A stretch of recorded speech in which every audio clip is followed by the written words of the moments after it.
أعوذ بالله من الشيطان الرجيم بسم الله الرحمن الرحيم الحمد لله الذي أنزل على عبده الكتاب ولم يجعل له عوجا سورہ الکہف جو ہے یہ بہت سے اعتبارات سے اہم ہے، اس لیے کہ یہ ماضی کے اعتبار سے تو اہم ہے ہی ہے کہ اس وقت جو لوگ تھے اللہ رب العزت نے ان کی تسلی کے لیے اور جو مخالفین تھے ان کو تنبیہ کرنے کے لیے یہ سورت نازل فرمائی اور اس کے واقعات بیان فرمائے، جس میں ایمان والوں کے لیے سراسر تسلی تھی اور مخالفین کے لیے سراسر وارننگ تھی۔ لیکن یہ جو سورت ہے یہ مستقبل کے حوالے سے بھی بڑی اہم ہے،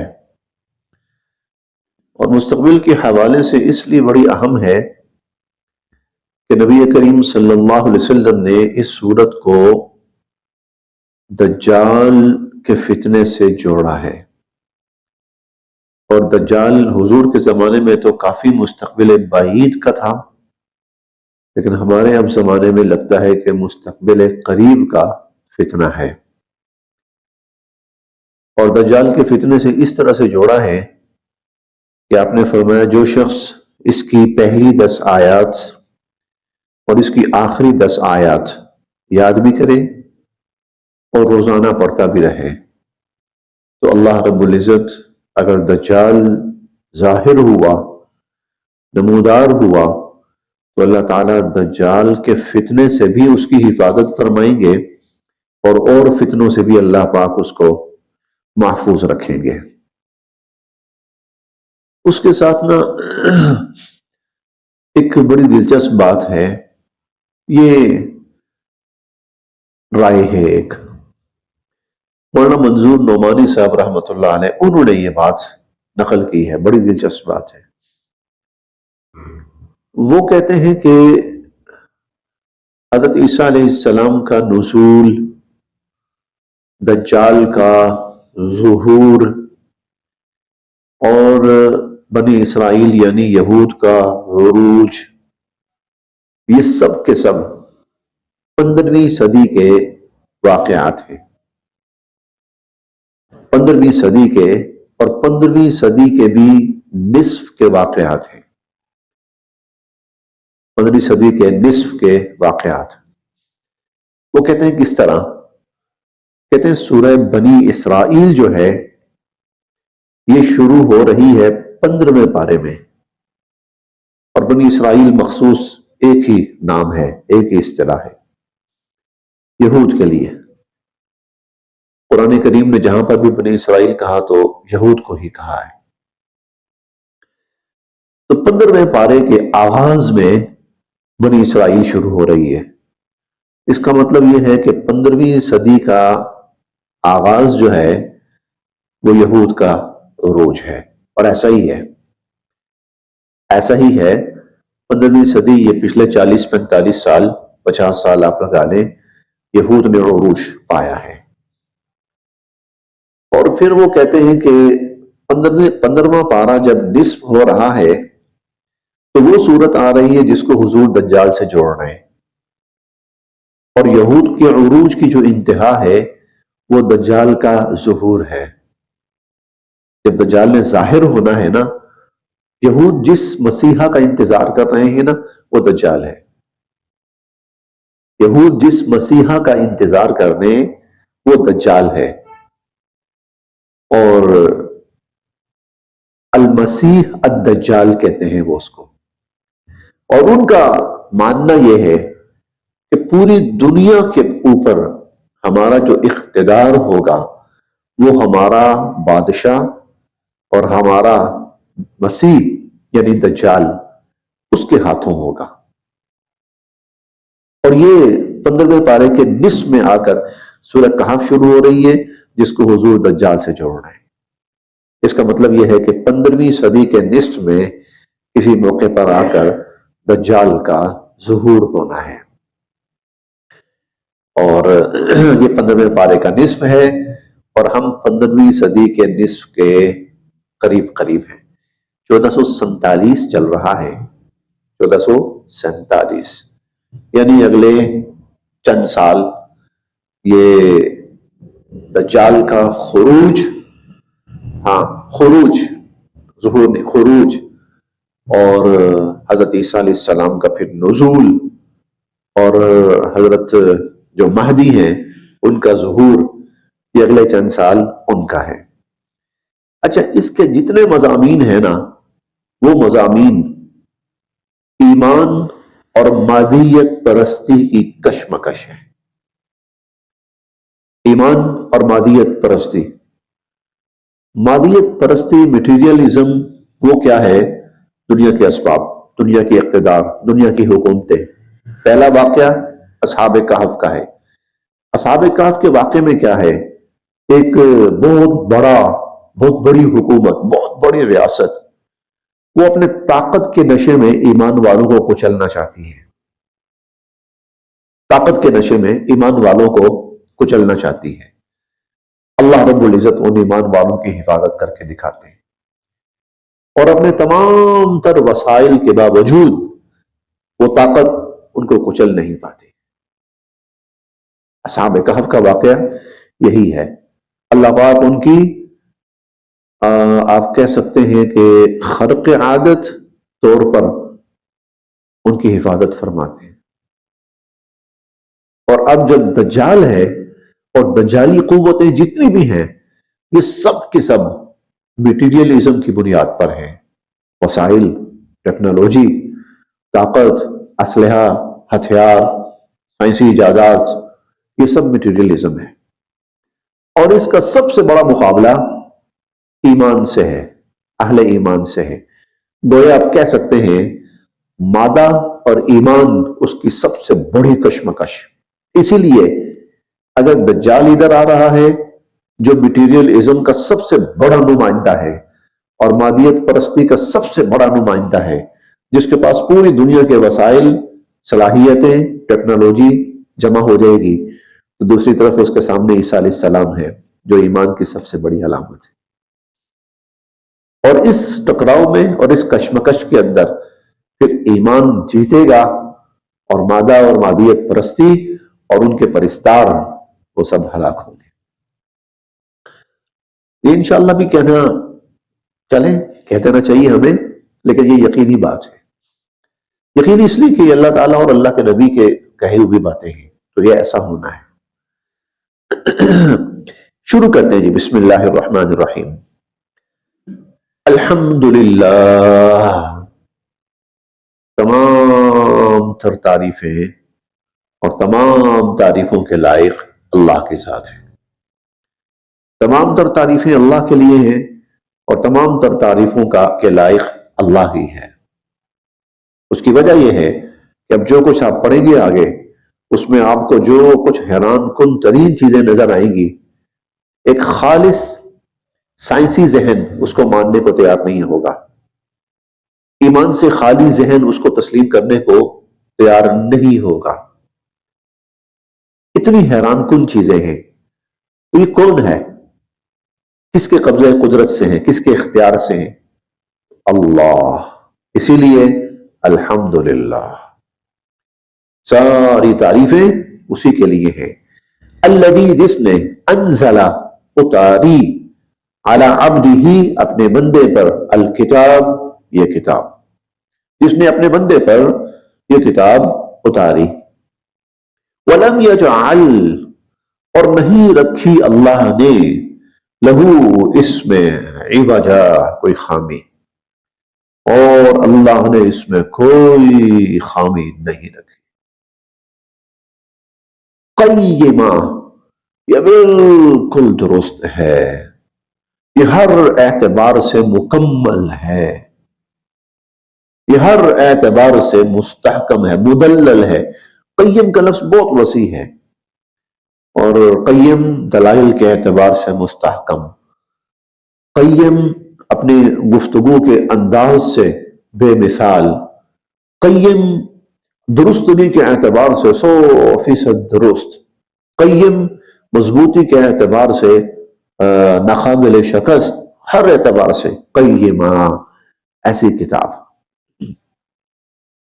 لینذر، تاکہ وہ بندہ آگاہ کرے، نہیں اللہ تعالیٰ، لینذر تاکہ اللہ تعالیٰ خبردار کریں، ڈرائیں، آگاہ کریں، فکر مند کریں، بأسا شدیداً، اس سخت عذاب کے بارے میں، من لدنہ جو اللہ کی طرف سے آنا ہے، تاکہ اللہ کی طرف سے آنے والے سخت ترین عذاب سے لوگوں کو اللہ تعالیٰ آگاہ کریں، ڈرائیں، فکر مند کریں، خبردار کریں ان کو، وَيُبَشِّرْ، اور تاکہ اللہ تعالیٰ خوشخبری سنائیں، المؤمنین، ایمان والوں کو، الذین، جو یعملون، کرتے ہیں یا کریں گے، الصالحات، نیک کام، اور تاکہ اللہ تعالیٰ ان ایمان والوں کو جو نیک کام کریں گے، اعمال صالحہ کریں گے، اللہ تعالیٰ ان کو خوشخبری سنائیں، اور وہ کیا،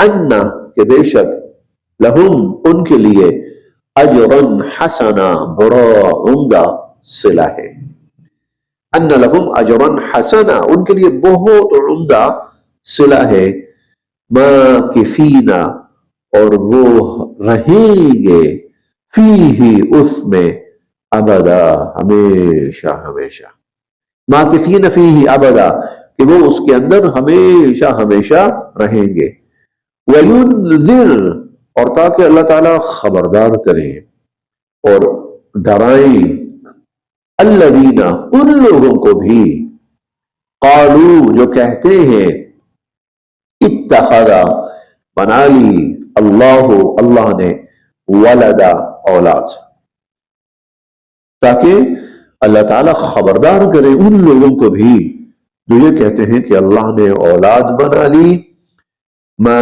لہم، نہیں ہے ان کے پاس، بھی، اس بارے میں، من علم، کوئی علم، کوئی دلیل، ما لہم بھی من علم، انہیں اس کے بارے میں کوئی پتہ نہیں ہے، کوئی دلیل نہیں ان کے پاس، ولا لآبائہم، اور نہ ہی ان کے جو پہلے باپ دادا گزر چکے، نہ ہی ان کے پاس کوئی علم یا کوئی دلیل تھی، کبورت، بہت بڑی، کلیمتن، بات ہے، تخرجو، جو نکل رہی ہے، من افواہہم، ان کے منہ سے، کبورت کلیمتن، بہت بڑی جسارت ہے، جسارت والا جملہ اور کلمہ ہے جو ان کے منہ سے نکل رہا ہے، ان یقولون، نہیں وہ کہہ رہے، الا، مگر، کذبا، جھوٹ، ان یقولون الا کذبا، اور بالکل جھوٹ کہہ رہے ہیں، ان یقولون الا کذبا، وہ بالکل جھوٹ کہہ رہے ہیں۔ یہ پتا کس زمانے میں قرآن یہ کہہ رہا تھا؟ یہ قرآن اس زمانے میں کہہ رہا تھا کہ دنیا عیسائیت جو تھی وہ تو تقریباً 99% آپ کہہ لیں وہ اس پر تھی کہ عیسیٰ علیہ السلام اللہ کا بیٹا ہے، سب کے ذہنوں میں یہ بات تھی، ذہنوں میں، زبانوں پر، عقیدوں میں یہی بات تھی، اور یہ 2-4 لوگ نہیں تھے، یہ دنیا کی بڑی بڑی حکومتیں تھیں جو اس عقیدے پر استوار اور قائم تھیں، اور لاکھوں کی تعداد میں فوجیں تھیں ان کی، اور لاکھوں کی تعداد کے اندر ان کے نمائندے اور ان کے باسی تھے، اور ان کا اقتدار تھا، اور سوچا بھی نہیں جا سکتا تھا کہ ہم جو بات کہہ رہے ہیں وہ غلط ہے۔ قرآن نے ڈنکے کے چوٹ پہ کہا، پہلی دفعہ ان کو کسی نے کہا جھوٹ بول رہے ہو، پہلی دفعہ کسی نے ان کو جھوٹا کہا، اور جب تسلسل سے یہ بات ہوئی نا، تواتر کے ساتھ، تسلسل کے ساتھ، تو یہ پیغام پھر پہنچا دنیا عیسائیت میں، جب اللہ تعالیٰ نے تواتر کے ساتھ، تسلسل کے ساتھ یہ باتیں کی، تو پھر آہستہ آہستہ یہ بات دنیا عیسائیت میں پہنچی، جب پہنچی نا تو ان میں تھوڑی سی ہلچل شروع ہوئی، اور پھر یہ ہلچل یہاں تک پہنچی کہ روم جو اس وقت دنیا عیسائیت کا پوری دنیا میں نمائندہ تھا، اور جو ان کا سب سے بڑا پوپ ہوتا تھا وہ بھی وہی، اب بھی وہی ہوتا ہے، اب وہ اٹلی کہلاتا ہے نا، تو وہ وہی ہوتا تھا، اسقف اعظم اس وقت کہا جاتا تھا، اور ان کا جو سب سے بڑا حکمران ہوتا تھا قیصر جس کو کہا جاتا تھا، وہ بھی وہیں پہ ہوتا تھا۔ تو انہوں نے آپس میں سوچا، انہوں نے کہا یہ کون ہے جو ہمیں چیلنج کر رہا ہے؟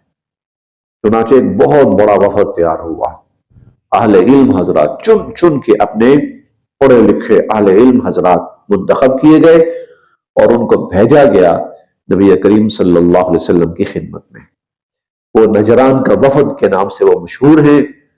وہ ہم بات کر کے آتے ہیں، کون ہمیں جھوٹا کہا جا رہا ہے؟ ہم جن کا دنیا میں اقتدار ہے، حکومت ہے، ہمارے پاس آسمانی کتابیں ہیں، وہی ہے رسالت ہمارے مذہب کی، ہمارے پاس سب کچھ، یہ کون ہمیں جھوٹا کہا جا رہا ہے؟ تو یہ ہلچل مچی، وہ پھر ہم نے سورہ آل عمران تفصیلاً شروع میں پڑھی ہے ساری، اس میں وہ ساری ان کی جو باتیں ہوئی، پھر انہیں کہا گیا کہ اچھا چونکہ یہ ان کی بہت بڑی انا کا مسئلہ تھا، اگر ہم یہاں پر اپنا دعویٰ سچا ثابت کر کے نہ گئے، پوری ہماری عیسائی ریاستیں اور عیسائی مذہب جو ہے وہ تو خطرے سے دوچار ہو جائے گا۔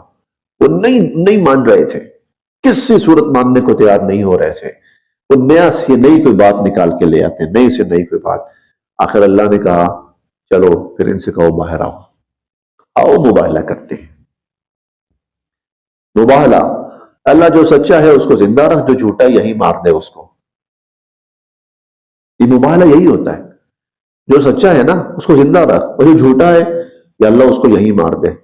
نَتَوَ أَبْنَاءَنَا وَأَبْنَاءَكُمْ وَنِسَاءَنَا وَنِسَاءَكُمْ وَأَنفُسَنَا وَأَنفُسَكُمْ ثُمَّ نَبْتَهِلْ فَنَجْعَلْ لَعْنَةَ اللَّهِ عَلَى الْكَاذِبِينَ۔ جب یہ کہا نا اللہ تعالیٰ نے، اور ان کو کہا کہ آؤ بھائی نکلو، اور حضور نکلے، حضور علیہ الصلوۃ والسلام نکلے، بھاگ گئے،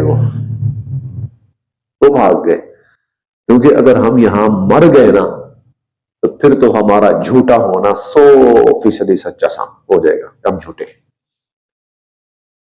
بھاگ گئے، وہ نہیں آئے، حالانکہ حضور نکلے۔ حضور علیہ الصلوۃ والسلام اپنے خاندان کے لوگوں کو، اپنی صاحبزادی کو، حسن و حسین کو اور صحابہ کرام کو لے کر حضور نکلے۔ خواتین ہیں نا، آپ نے فرمایا اس سے بڑی بات کیا ہوگی؟ اپنی بیٹی لے کے آتا ہوں میں، اپنا خون لے کے آتا ہوں، اس سے بڑی بات کیا ہوگی؟ اپنے نواسے لے کے آتا ہوں میں یہ نہیں کہتا کہ لوگوں تم اپنے بچے بھیجو، نہیں، میں خود اپنے بچے لے کے آتا ہوں۔ میں لوگوں سے یہ نہیں کہتا کہ اپنی عورتیں بھیجو، نہیں، میں خود اپنی عورتیں لے کے آتا ہوں، اپنی خواتین، فاطمہ رضی اللہ تعالیٰ عنہ، حسن و حسین، حضور اور صحابہ کرام بھی تھی ساتھ۔ تو نکلے، نہیں آئے، وہ بہت بڑی بات تھی، نہیں آئے، وہ بھاگ گئے۔ اب جب یہاں انہوں نے دلیل کے میدان میں شکست کھائی ہے نا، انہیں لگا کہ کام خطرناک ہو رہا ہے، اس کو کسی اور طریقے سے نمٹنا پڑے گا۔ پھر انہوں نے مسلمانوں کے اوپر حملے شروع کیے۔ جنگ یرموک پہلی لڑائی ہوئی ہے، یرموک، یہ انہوں نے اپنے کچھ ممالک ان کو کہا کہ چلو تم قریب ہو مسلمانوں کے، چڑھائی کرو ان پر، پیچھے سے ہم آتے ہیں۔ یرموک میں مسلمانوں نے ان کو شکست دی۔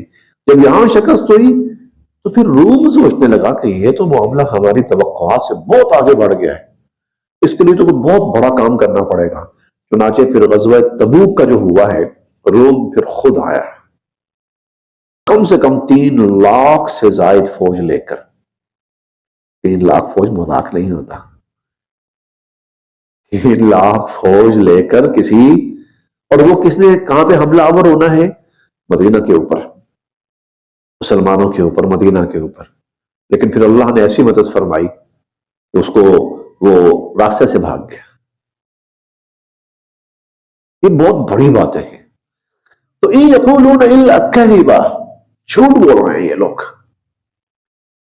فلعلک، شاید کہ آپ، باخع، ہلاک کر دیں، نفسک، اپنے آپ کو، علی آثارہم، ان کے پیچھے، فلعلک باخع نفسک علی آثارہم، شاید کہ آپ اپنے آپ کو ہلاک کر ڈالیں ان کے پیچھے، ان لم یؤمنوا اگر یہ لوگ ایمان نہیں لاتے، بہذا الحدیث اس کلام پر، اسفا غم کے مارے. شاید آپ ایسا نہ ہو کہ آپ غم کے مارے اپنے آپ کو ہلاک کر ڈالیں کہ یہ لوگ ایمان کیوں نہیں لا رہے. یہ تسلی ہے. نہیں، آپ کا یہ کام نہیں ہے. آپ کا کام اللہ کا پیغام پہنچانا ہے، آپ پہنچاتے رہیں. انا بے شک ہم، جعلنا ہم نے بنایا ہے، ماں جو کچھ، علی الارض زمین پر ہے، جو کچھ زمین پر ہے اسے ہم نے بنایا ہے، زینتا لہا اس دنیا کی زینت. جو کچھ زمین پر ہے وسائل، اسے ہم نے زمین کی زینت بنایا ہے، لنبلوہم تاکہ ہم لوگوں کو آزمائیں، ایہم کہ کون ان میں سے کون احسن عملا اچھے اعمال کرنے والا ہے. ورنہ میرے اور آپ کے سامنے ہے، دنیا کے پیچھے، دنیا کے مال و دولت کے پیچھے، دنیا کی آسائشات کے پیچھے آج کا انسان کس قدر پاگل ہوا پڑا ہے. تو اللہ فرماتے ہیں یہ جو کچھ تمہیں اٹریکشن نظر آ رہی ہے نا، اور جو کچھ تمہیں کشش نظر آ رہی ہے، یہی تو تمہارا امتحان ہے. یہی تو تمہارا انا جعلنا ما علی الارض زینت اللہ، جو کچھ زمین پر ہم نے بنایا ہے نا، زینت ہے، بڑی اٹریکشن ہے اس کے اندر، بڑی کشش ہے اس میں انسانوں کے لیے، لیکن لنبلوہم یہی تو ہم نے آزمانا ہے. ایہم احسن عملا کہ کون ہے لوگوں میں سے جو اچھے اعمال کرتا ہے، اور اچھے اعمال سے مراد اللہ کی فرما برداری ہے. وَإِنَّا اور بے شک ہم، لَجَاعِلُونَ بنا دیں گے، ما علیہا جو کچھ اس زمین کے اوپر ہے، صعیداً جرزا چٹیل میدان، بس یہ کچھ وقت کے لیے ہے، پھر ہم نے سب کو ختم کر دینا ہے. یعنی یہ کوئی باقی رہنے والی چیز نہیں ہے، یہ ایسی چیز نہیں ہے کہ جس کے پیچھے انسان اپنی ساری صلاحیتیں لگا دے اور اپنا مقصد اس کو بنا لے. نہیں، یہ تو تباہ ہونے والی چیز ہے. ام حسبتا کیا آپ یہ سمجھتے ہیں، انا کہ بے شک اصحاب الکہف جو غار والے تھے، غار والے، والرقیم اور رقیم والے، رقیم کھو، کھو یہ بھی غار سے ملتی جلتی ہوتی ہے، غار سے بھی چھوٹی ہوتی ہے کھو، دوار ٹائپ. کیا آپ یہ سمجھتے ہیں کہ غار والے اور کھو والے کانو تھے وہ، پہاڑ کہہ لیں، رقیم کو پہاڑ کہہ لیں، کانو تھے وہ، من آیاتنا ہماری نشانیوں میں سے، عجبا بہت عجیب. کیا آپ یہ سمجھتے ہیں کہ وہ اصحاب کہف والے اور پہاڑوں والے لوگوں بہت بڑی نشانی تھی؟ اصل میں لوگوں کے ذہنوں میں یہ تھا یہ تو بہت بڑی بات تھی. تو اللہ کہتے ہیں کہ پوری کائنات جس نے بنائی ہے اس کے لیے دو چار بندوں کو کوئی سال سلا دینا یہ کون سی بڑی بات ہے. تو کیا آپ یہ سمجھتے ہیں یہ تو بہت عجیب و غریب واقعہ ہے. اذ جب، اوا پناہ لی، الفتیہ کچھ نوجوانوں نے، جب کچھ نوجوانوں نے پناہ لی الی الکہف غار کی طرف، جب کچھ پناہ کے لیے کچھ نوجوان غار کی طرف آئے، فقالو اور وہ کہنے لگے، ربنا اے ہمارے رب، آتنا ہمیں عطا فرما، من لدن کا اپنی طرف سے، رحمتن رحمت، اے اللہ اپنی رحمت سے ہمیں سرفراز فرما، اپنی رحمت ہمارے شامل حال فرما، وہی اور آسان فرما یا عطا فرما، حی مہیا سے مہیا کرنا نا، حی عطا فرما، لنا ہمیں، من امرنا ہمارے اس معاملے میں، رشدہ صحیح راستہ، یا اللہ اس معاملے میں جو سیدھا راستہ ہے، ہدایت والا راستہ ہے، ہمیں وہ عطا فرما. فضربنا تو پھر ہم نے تھپکیاں دی، علی آذانہم ان کے کانوں پر، ضرب مارنا، ٹھیک ہے، یعنی ہم نے ان کے کانوں پہ مارا، اس کو کہتے ہیں تھپکی دینا. ہم نے ان کے کانوں پہ تھپکیاں دی، آسان لفظوں میں سلا دیا ہم نے ان کو، ہم نے ان کو سلا دیا، ہم نے تھپکیاں دی ان کی کانوں پر، ہم نے سلا دیا ان کو، فی الکہف غار میں، سنین عددا، کئی سالوں کے لیے.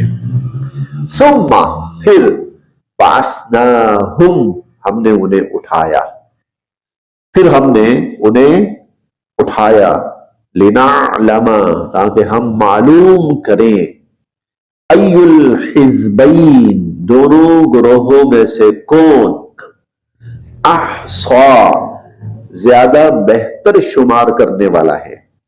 ای الحزبین احصا، دونوں گروہوں میں سے کون زیادہ بہتر شمار کرنے والا ہے.